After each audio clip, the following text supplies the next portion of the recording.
La amenaza de las fuerzas de guerra nuclear ha mantenido a la humanidad en un constante estado de nerviosismo desde su desarrollo. El mundo entero quedó en shock cuando se lanzaron los bombardeos de Hiroshima y Nagasaki. Fue un momento de terror global que marcó el inicio de una nueva era en la historia de la humanidad.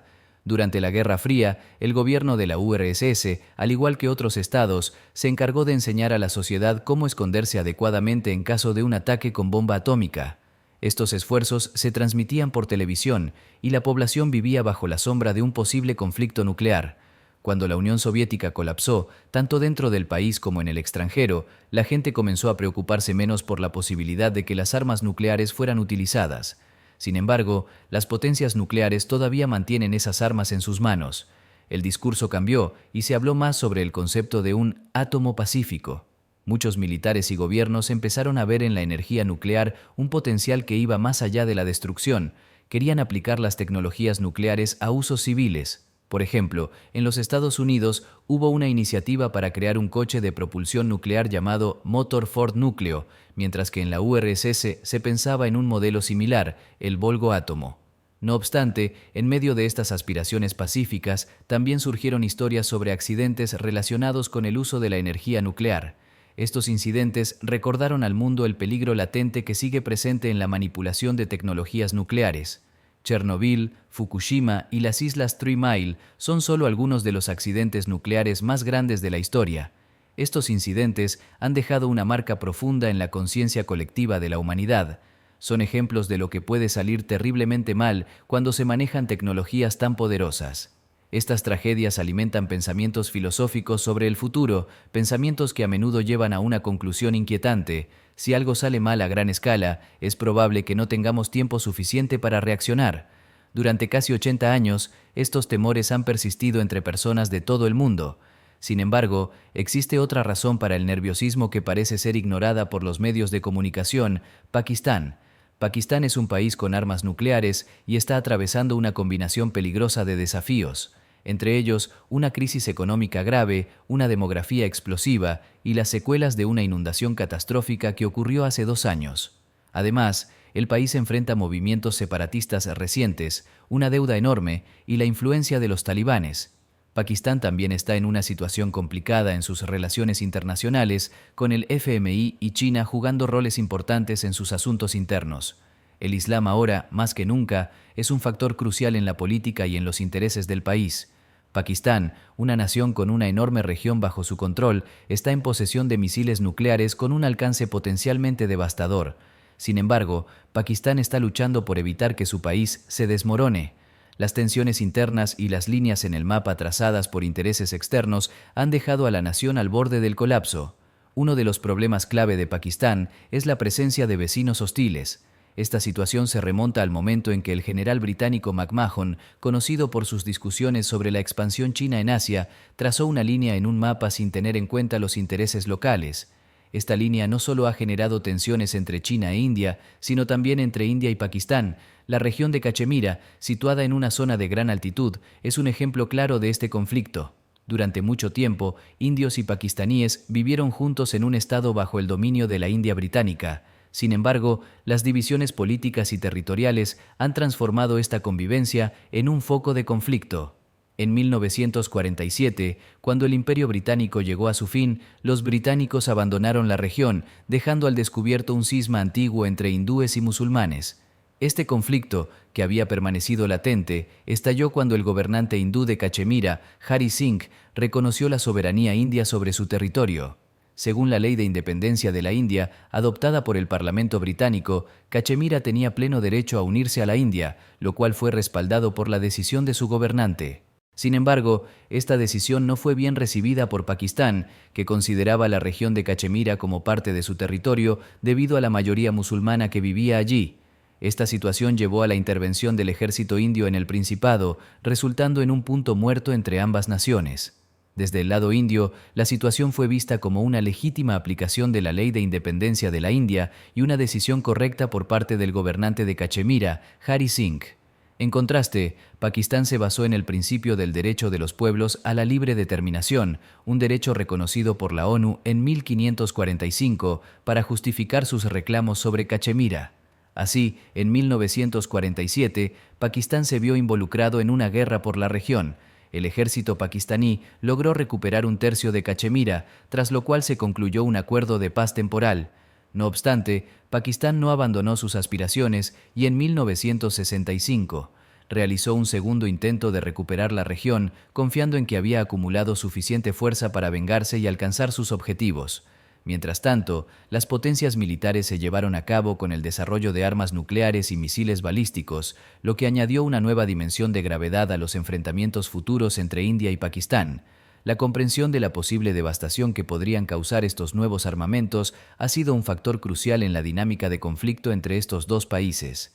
A pesar de los esfuerzos por encontrar soluciones diplomáticas, la presencia de ojivas nucleares no logró evitar los conflictos fronterizos entre India y Pakistán. En 2019, la situación escaló significativamente cuando la Fuerza Aérea India, por primera vez desde el inicio del conflicto, cruzó la línea de control y atacó objetivos en el territorio pakistaní de Cachemira. El ataque fue presentado por India como un golpe de advertencia contra campos terroristas en la región. El enfrentamiento aéreo que siguió resultó en la derribo de un MiG-21 indio y un F-16 pakistaní. A partir de ahí, la situación se convirtió en un tiroteo que incluyó el uso de morteros y artillería, con intensos bombardeos a lo largo de la frontera con Cachemira. El conflicto se prolongó durante unas semanas y terminó con promesas de no repetir la violencia en el futuro. Además de las armas nucleares, Pakistán ha tenido que enfrentarse a desafíos en el ciberespacio. Su infraestructura en Islamabad ha sido regularmente atacada por equipos de hackers de India, así como por cibercriminales internacionales.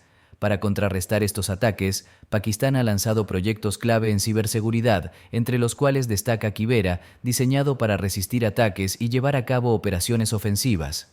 El proyecto Kibera, iniciado en 2001, se desarrolló en cooperación con Turquía y ha permitido a Islamabad fortalecer su posición en el campo de la ciberseguridad.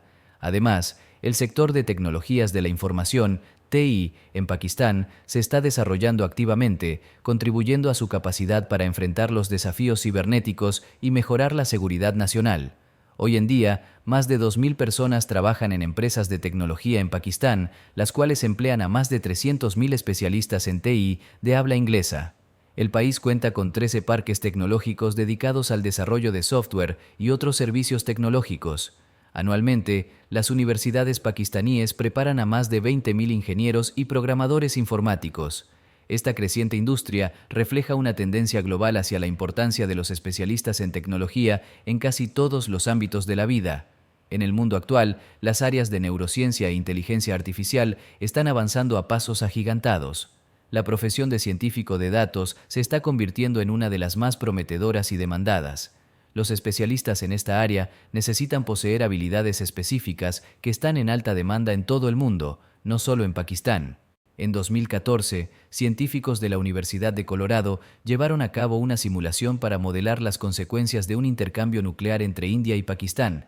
El escenario consideraba que ambos países usarían 50 bombas atómicas cada uno, lo que representa aproximadamente la mitad del potencial nuclear de cada país.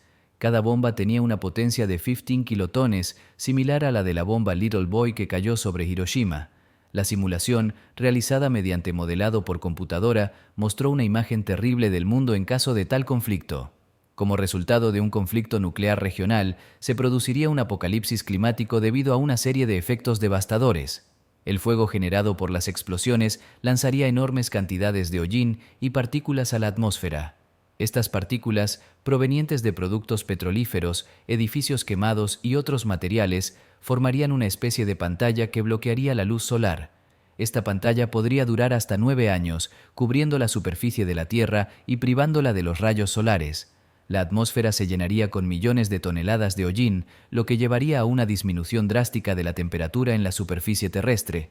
Esto causaría que las temperaturas anuales promedio fueran las más bajas en los últimos 1000 años.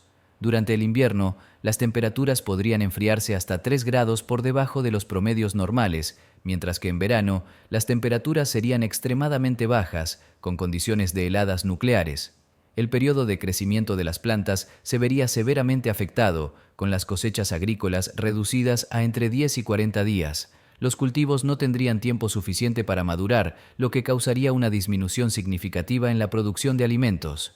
El calentamiento residual de la atmósfera llevaría a una pérdida del 50% de la capa de ozono en áreas pobladas, aumentando el flujo de radiación solar ultravioleta. Durante el horario de verano, los niveles de radiación ultravioleta podrían aumentar de 30 y 80%, provocando daños graves a la salud de la población, afectando la economía y alterando los ecosistemas marinos. Los ecosistemas marinos son cruciales, ya que proporcionan más del 30% de la proteína animal consumida globalmente. En 2014, científicos de la Universidad de Colorado llevaron a cabo una simulación para modelar las consecuencias de un intercambio nuclear entre India y Pakistán. El escenario consideraba que ambos países usarían 50 bombas atómicas cada uno, lo que representa aproximadamente la mitad del potencial nuclear de cada país.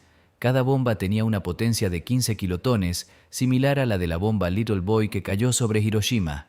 La simulación, realizada mediante modelado por computadora, mostró una imagen terrible del mundo en caso de tal conflicto. Como resultado de un conflicto nuclear regional, se produciría un apocalipsis climático debido a una serie de efectos devastadores.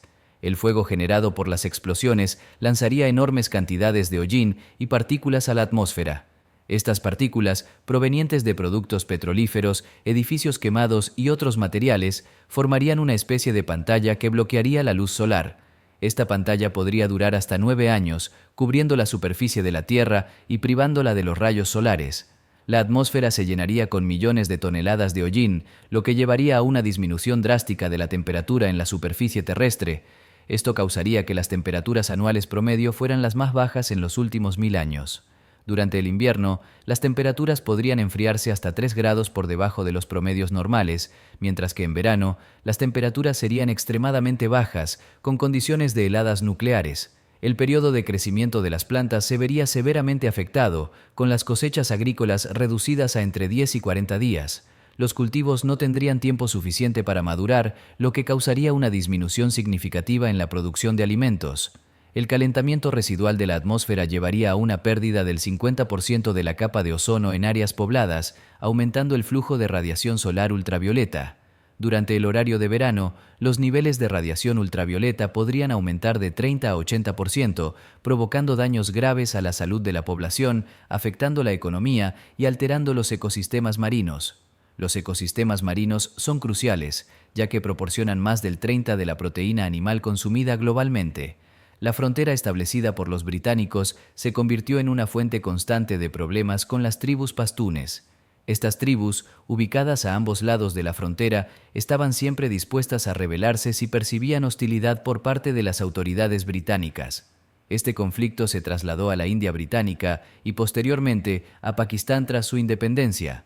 Desde los primeros años de existencia del Estado pakistaní, las élites pakistaníes, predominantemente provenientes de las provincias de Punjab y Sindh, enfrentaron el desafío de lidiar con las tribus pastunes. El partido pastún, conocido como los Siervos de Dios, mantenía estrechos vínculos con el Congreso Nacional Indio y promovía el movimiento separatista en la región. Esta organización exigía que Islamabad trasladara la frontera para incluir los territorios habitados por pastunes. Cuando Pakistán rechazó esta demanda, los pastunes recibieron apoyo de los afganos, incluyendo armas de Mirza Ali Khan, quien proclamó la creación del estado de Pashtunistán. Este estado imaginario, destinado a abarcar territorios pastunes, estaba respaldado por separatistas que recibieron tanto armas como dinero. La situación en estos territorios en disputa ha sido constante y está marcada por la presencia de militantes radicales de varios grupos. El gobierno de Pakistán ha estado particularmente preocupado por el ascenso de los talibanes al poder en Afganistán, temiendo que esta situación pueda desestabilizar aún más la región y afectar sus propios intereses de seguridad.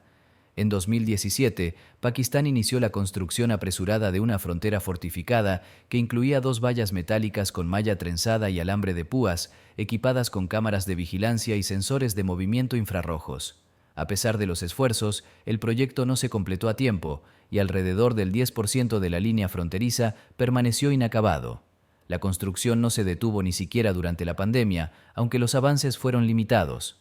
A finales de ese año, la tensión en la frontera se intensificó cuando un francotirador del ejército afgano, que se identificaba con los talibanes, disparó y mató a 2 soldados pakistaníes. En respuesta, los guardias fronterizos pakistaníes abrieron fuego contra las poblaciones afganas y la artillería talibán respondió de inmediato. Este incidente subraya que la situación entre Afganistán y Pakistán no augura nada bueno para el futuro cercano. En enero de 2024, las tensiones en la región se agravaron aún más con el intercambio de misiles entre Irán y Pakistán. Los ataques se dirigieron contra las bases de grupos separatistas que luchan por la independencia de la región de Baluchistán, situada en la frontera entre Irán y Pakistán. La mayoría de la población en Afganistán está compuesta por baluchis, un grupo étnico que también tiene presencia significativa en Irán. Los baluchis son predominantemente sunitas y Baluchistán es una región rica en gas y recursos fósiles. Sin embargo, Baluchistán es una de las regiones más pobres y económicamente subdesarrolladas en la zona. Los militantes que operan en esta región, tanto en Irán como en Pakistán, son considerados terroristas. Tanto Irán como Pakistán han lanzado ataques con misiles en un intento de controlar a estos grupos separatistas. Pakistán se encuentra en una situación complicada, rodeado por enemigos o al menos por naciones que no le son del todo favorables. En el noreste, China juega un papel importante en la región. El cruce fronterizo entre Pakistán y China es uno de los más altos del mundo, atravesando el paso de Khunjerab, que se encuentra a una altitud de 4.600 metros sobre el nivel del mar. Este cruce es de suma importancia porque conecta a Pakistán con la cadena comercial que se extiende a lo largo del país. Esta ruta es una parte integral del proyecto One Belt One Road, un cinturón, una ruta de China que busca facilitar el comercio y la conectividad entre Asia y el resto del mundo. El proyecto proporciona a China una vía alternativa de comercio hacia el mar Arábigo, reduciendo su dependencia del comercio a través del estrecho de Malaca. La iniciativa ha causado irritación en el gobierno indio, exacerbando aún más las tensiones en la región. Esta preocupación se refleja en la creciente competencia y rivalidad en la zona, aumentando la complejidad de las relaciones entre Pakistán, China e India. En 2013, cuando comenzó la construcción del corredor de China-Pakistán, CPK, China declaró que Pakistán era una parte clave de sus múltiples iniciativas y que el corredor pakistaní era el más importante de todos sus proyectos. La cooperación entre ambos países fue extensa e incluyó una serie de inversiones significativas, como la construcción del puerto de aguas profundas de Gwadar, la infraestructura ferroviaria y vial desde este puerto hasta la provincia de Sindh y la modernización de las redes de transporte de Pakistán. El objetivo era ayudar a Pakistán a superar la escasez de electricidad, modernizar su economía y pasar de una economía predominantemente agrícola a una economía industrial. También se realizaron inversiones en minería y ciencia. China invirtió significativas sumas de dinero en estos activos prometedores, lo cual no era sorprendente dado el interés estratégico y económico de China en la región. Sin embargo, en 2017, China adquirió el puerto de Gwadar en arrendamiento por 40 años, convirtiéndose en su operador y desarrollador. Esta medida consolidó aún más la influencia de China en la región. A pesar de lo conceptualmente razonable que podría parecer, el proyecto enfrentó varios desafíos. Grupos rebeldes y militantes, conocidos como ballenas beluga, atacaron la infraestructura del corredor, complicando la finalización de la construcción y la operación a lo largo de la ruta. La resistencia se debió en parte a que los proyectos chinos beneficiaron en gran medida a las provincias más desarrolladas, dejando de lado a otras áreas menos desarrolladas que también necesitaban atención. Además, después de la adquisición del puerto de Gwadar, los trabajadores chinos que construyeron la central hidroeléctrica de Dasu comenzaron a ser atacados por radicales. Estos ataques generaron preocupaciones sobre la seguridad de las instituciones y el personal chino en Pakistán. A pesar de que Pakistán creó una fuerza militar especial de 10.000 personas para proteger a los trabajadores chinos, la situación seguía siendo problemática. Estos problemas de seguridad y la necesidad de proteger a los trabajadores han resultado en un costoso gasto para Pakistán, que se ha visto obligado a endeudarse con Beijing. 10 años después del ambicioso lanzamiento del proyecto, que abarca una infraestructura de 3.218 kilómetros, las inversiones en energía y transporte han sido limitadas y dispersas. Además, ha habido una falta de inversión y transferencia de tecnología en la industria y la agricultura, que son cruciales para mejorar la productividad y la exportación. El escenario para el 2026 es incierto, ya que el lento ritmo de trabajo, la situación política inestable y el creciente escepticismo en ambos países sugieren que la mayoría de los proyectos podrían permanecer congelados. En este contexto de crisis financiera creciente, es probable que solo queden algunos proyectos en Pakistán, con el camino y el tren como los más destacados en términos de rentabilidad económica. El colapso de Pakistán parece inminente, con el creciente conflicto en las fronteras siendo uno de los principales problemas. En 2023, el dolor económico de Pakistán se ha vuelto crítico. La deuda externa del país se estimó en casi 200.000 millones de dólares y en comparación con el año anterior, la deuda se disparó un 22%. Esta deuda está aproximadamente dividida a partes iguales entre China y el Fondo Monetario Internacional, FMI. El FMI ha exigido a Pakistán que aumente la carga fiscal sobre los ciudadanos para que el gobierno pueda cumplir con sus obligaciones de pago de deuda. Esta situación solo ha empeorado el ya frágil estado del país. La economía de Pakistán está bajo una gran presión y la situación se está calentando. En China, la situación también es complicada. El país enfrenta problemas económicos relacionados con altos intereses y desafíos políticos mientras se enfrenta a un debilitamiento económico generalizado.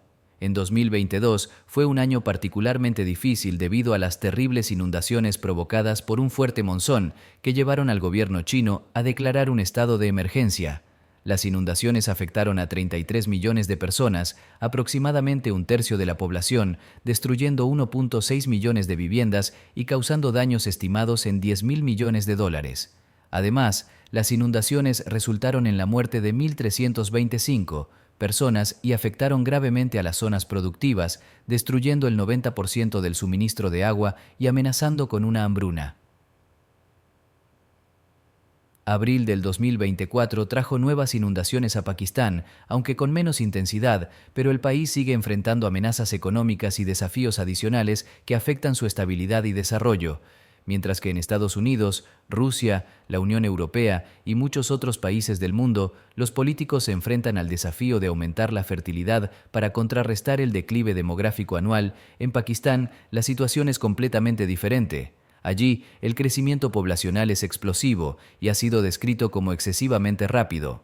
Según el censo británico de 1911, solo 19 millones de personas vivían en el territorio que ahora es Pakistán. Para el año 1955, la población había aumentado a 34 millones y para los años 90 a 131 millones. En 2023, Pakistán tenía 241 millones de habitantes, ocupando el quinto lugar en el mundo por población. Este crecimiento demográfico está caracterizado por una alta proporción de jóvenes, con 4 de cada 10 pakistaníes menores de 14 años. La Organización Mundial de la Salud y otros organismos estiman que para mediados de siglo, la población de Pakistán alcanzará los 335 millones de personas. A pesar de su alto crecimiento, Pakistán enfrenta una serie de desafíos graves, incluyendo inundaciones destructivas, como las que ocurrieron en el 2010 y en años recientes. Paradójicamente, Pakistán también tiene problemas con el agua potable, ya que depende casi completamente del río Indo, lo que pone en riesgo la estabilidad del país. Este contexto se agrava por la situación de sequía y la creciente crisis económica. Con la economía en una situación precaria y los riesgos de desastres naturales, el país enfrenta una crisis inminente. El temor es que, tarde o temprano, la economía podría colapsar, y con ella, la posibilidad de que las armas nucleares caigan en manos de movimientos radicales. Esto nos lleva a considerar el estado de las ojivas nucleares en Pakistán, lo cual nos remonta a 1971, cuando las relaciones entre Pakistán e India alcanzaron un pico crítico debido a la participación de India en el conflicto entre Pakistán occidental y oriental. El mundo celebró la independencia de Bangladesh con gran entusiasmo, pero para Pakistán la situación era muy distinta. La India independiente avanzaba rápidamente en industria militar y en su poder poblacional, mientras Pakistán enfrentaba desafíos similares en términos de poder militar y desarrollo nuclear. A pesar de las tensiones, tanto India como Pakistán decidieron desarrollar sus propias capacidades nucleares. En Pakistán, la élite no tenía una solución clara para el problema nuclear hasta que un ciudadano pakistaní de origen pashto ideó un plan. Este hombre era Abdul Qader Khan, nacido en 1936. Tras la partición de la India, su familia se mudó a Pakistán, donde Abdul recibió una educación sólida en física, matemáticas y metalurgia. Posteriormente, se trasladó a Europa, donde obtuvo 3 títulos superiores en metalurgia, primero en Alemania, luego en Países Bajos y finalmente en Bélgica. La educación europea de Khan y su esposa de origen holandés facilitaron su trabajo en la FD, Fertilizantes de Europa, y en la corporación alemana N, una empresa subcontratada involucrada en el desarrollo nuclear pacífico. Durante su tiempo en Europa, Khan se especializó en la tecnología de centrífugas de gas para producir uranio enriquecido, una tecnología única que solo era conocida en ese momento por la URSS y por él mismo. Khan, al elegir su ubicación con astucia, se posicionó de manera estratégica en Europa para desarrollar su plan nuclear, que eventualmente sería crucial para el programa nuclear de Pakistán.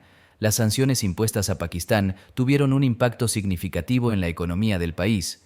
Para evitar que la información se filtrara, las agencias de inteligencia ordenaron no tocar el tema de Pakistán en los medios.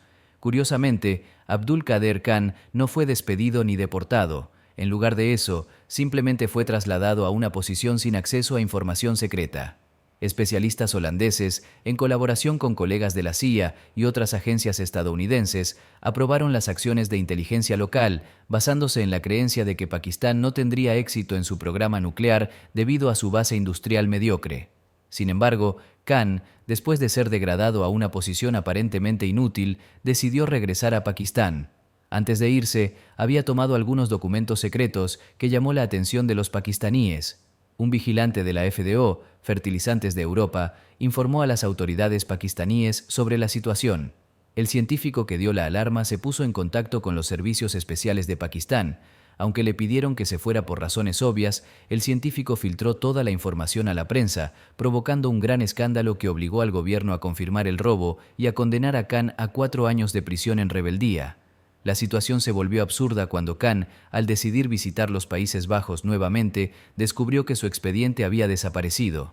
Esto le permitió moverse libremente por el país. El juez encargado del caso acusó a la CIA de crear esta situación caótica para desviar la atención. Khan, a pesar de las adversidades, se convirtió en un líder con un enorme presupuesto gubernamental y todo el conocimiento necesario. Aunque la CIA tenía razón al prever que Pakistán no podría producir los componentes necesarios ni abrir canales de compra debido al Tratado de No Proliferación de Armas Nucleares, Khan supo dónde y qué buscar. Estableció una red de proveedores con empresas en Dubái enviando mercancías a Pakistán. A pesar de las dificultades, Khan logró avanzar en el desarrollo del programa nuclear de Pakistán. Las transacciones realizadas en Alemania y los Estados Unidos fueron reveladas y el científico Abdul Qader Khan fue atrapado a punta de pistola por la CIA. A pesar de este contratiempo, ya se había construido un complejo de enriquecimiento en Pakistán que superó las expectativas iniciales. La CIA había pronosticado que el desarrollo nuclear de Pakistán llevaría décadas, pero el progreso fue mucho más rápido de lo anticipado. En respuesta a la creciente tensión, el presidente Jimmy Carter impuso sanciones contra Pakistán. Sin embargo, la suerte de Islamabad cambió cuando el país se convirtió en un mediador aliado con influencia significativa en Afganistán durante los años 80. Esta nueva dinámica geopolítica llevó a que las sanciones fueran levantadas casi de inmediato, a pesar del trabajo continuo en el comercio global. Estados Unidos demostró ser muy selectivo en su política de sanciones, intentando eliminar las cadenas comerciales y presionando a las empresas europeas para que no vendieran equipos a Pakistán. Según los informes de prensa, las ventas de equipos críticos no llegaron a Pakistán, pero la situación seguía siendo compleja y cargada de tensión. En 1987, el Proyecto 706 marcó un hito importante en el programa nuclear de Pakistán. La primera planta nuclear del país se completó con éxito y el desarrollo de la bomba nuclear fue un logro significativo. Sin embargo, durante este periodo se filtró información nuclear a Irán, lo que complicó aún más la situación internacional. Fue solo en 1999 cuando la CIA, en busca de una fuente de tecnología de enriquecimiento de uranio, se puso en contacto con los agentes de Khan en Irán. Se descubrió que una familia suiza llamada Tine había sido una parte crucial en la red de suministro. Abdul Qader Khan había vendido centrífugas a Irán y proporcionado materiales para proyectos nucleares en la RPDC y Libia. La familia Tine fusionó todos estos datos, pero el trabajo con los suizos terminó en sentencias de prisión real, mientras que Khan recibió arresto domiciliario y confesó en televisión. A pesar de todo, Khan seguía siendo un héroe en Pakistán.